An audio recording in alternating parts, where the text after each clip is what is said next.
Hey guys, Universal here, back for another video. You probably didn't expect to see me for an anime Vanguards video, but I got you today with a RENGOKU macro. So first off, you're going to need a good Vegeta, or at least a decent Vegeta. The Vegito doesn't really matter. Mine isn't even evolved, and he still works perfectly fine for this macro. You're going to want a carry unit. I have a Igris right here, but I'm not going to lie, you don't need an Igris. You could do it with any strong max level evolved unit that you have, because you're going to have plenty of money when running this macro. You could even solo it with Vegeta only if you really wanted to. You're going to need, you don't have to bring a Haruka in, but I like to bring one because, you know, extra damage, more range. It's pretty nice. But if you're running Vegeta, obviously you're not going to need that because he loses his extra, you know, SPA when you have her. You need a Sakura. Sakura is a must because of her ability, her passive. It comes on her third upgrade, Medical Chakra, which cleanses units from the Ensnare effect, which is only on Act 4, which, you know, is like permanent if you don't bring a Sakura. There's Speedwagon, and then there's the new money unit, which is Taka Rhoda. You don't need both of them, but I mean, whichever one you have fortune on, bring that. I bring both because there's nothing else you really need for this macro.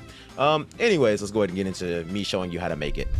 Alright, so I'm going to be voiceovering for most of this. So first off, when you go into the stage, you want your camera, you don't want to move your camera at all, right? Don't move the camera at all, but you want to make yourself look straight down and zoom the camera out fully. And you're going to also want to go into your settings bar wheel in the bottom left. You're going to want to scroll it down so that way it's always in the same exact spot whenever you repeat the macro. So that's your first steps. All right, for the next steps, you're going to want to press start on your macro. You're going to want to press the settings wheel and teleport to spawn. Then you're going to want to walk to the right, forward, and then more to the right, and then bam, find your place that you want to start the macro. You're going to start the macro off by placing your Speedwagon, or I mean, if you don't bring Speedwagon, you bring the other money farm, you can start with that instead. But whatever you do, you're just going to farm up enough money to where you can place your Vegeta so he can cover for you so nothing gets by.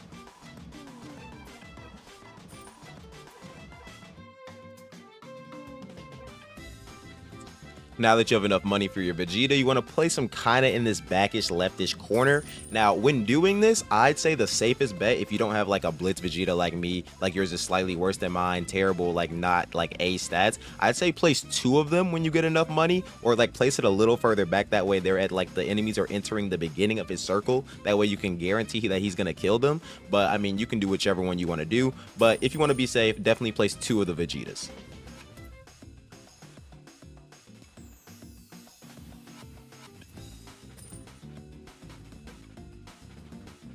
Now around wave-ish 4 or wave-ish 5, depending on which strategy you're using, if you're soloing purely off Vegetas, you're going to just keep placing your Vegetas and get them to their Gallic Gun upgrade and then mostly focus on money farming, because once they're at the Gallic Gun upgrade, that'll be enough to like carry you through it for the most part. And then if you are using another unit, such as like a Monarch using unit or something, you want to place it a little closer to the front so that it can, you know, obviously solo the things that are coming and take a little bit less strain off of your Vegeta. And then you're going to want to continue your money farms to try to get those max.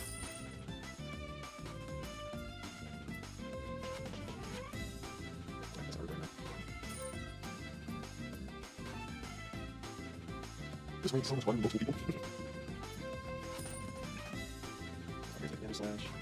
As you can see right here around wave 8, I don't need to do this, but just to stay safe, I'm upgrading my Igris over time, and I'm also placing a second Vegeta just to make sure, just in case anything fails in the macro, I'm still pretty good. I suggest you doing this also depending on what your carry unit is, but anyways, just make sure you have enough damage on the unit in the front and two Vegetas in the back, and then you just want to keep money farming until your money units are maxed. Alright, now that we've hit wave 11, I've maxed out my farms. You don't have to max out your farms as quick as I have. You need to max them out in whatever rate you need to, and also stay safe with how upgraded your units are. But your goal is to max them out, and after you do that, it's pretty much smooth sailing. You're eventually going to place your support Haruka Rin if you want to next to your Igris, and you also can place 3 Sakuras and get them all to upgrade 3 around your carry unit or carry units, depending on what you're using, and then I'll explain more in a little bit.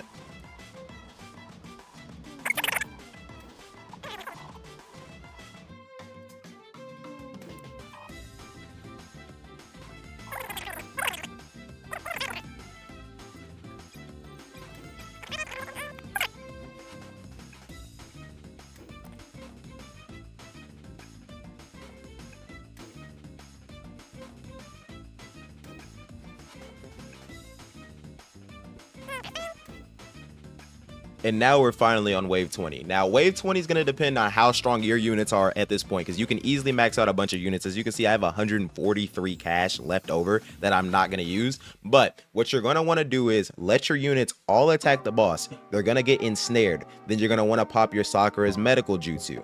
Then you're going to wait, let your units get ensnared again, pop another Sakura medical ninjutsu. Wait a little bit. Let them get ensnared again if you haven't already beaten it, unlike me, because, you know, my Igris like 3-taps her. But, like, you know, that's Monarch Igris. What can you expect? And then you want to do it again. Now, let's say hypothetically, right, you don't think your units will kill it in 3. Then you're just going to sell, replace the Sakuras, and then do it again, get them to upgrade 3, and then pop the medical jutsu again, because it's not a global cooldown. And this will allow you to easily beat the boss. Now, this is my method for doing the macro. I don't know if it's going to work for everybody. Tell me in the comments if you think it's helpful. But now I'm just going to show you guys me replaying the macro so you can see that it's legit.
Anyways, guys, that's it for the video. Hope it helps you out. Good luck on your Rengoku grind. Peace.